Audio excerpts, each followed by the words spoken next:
Imagine करो अगर तुम्हारी स्नीज स्पीड ऑफ साउंड पर निकले तो क्या होगा।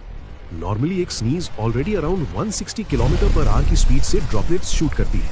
मतलब तुम्हारी नाक बेसिकली एक टाइनी वाटर कैनन है, लेकिन स्पीड ऑफ साउंड होती है अराउंड 1235 किलोमीटर पर आवर। अगर तुम उस स्पीड से स्नीज करो तो तुम्हारी नाक से लिटरली मिनी शॉकवेव निकलेगी। टिश्यूज रॉकेट की तरह रूम के दूसरे कॉर्नर तक उड़ जाएंगे, तुम्हारे बाल पीछे ब्लास्ट हो जाएंगे और सामने रखी कॉफी भी हिल जाएगी। इसलिए अगर स्नीजेस कभी सोनिक स्पीड पर हो गई तो एलर्जी सीजन सिंपल प्रॉब्लम नहीं होगा, एक्सट्रीम स्पोर्ट बन जाएगा।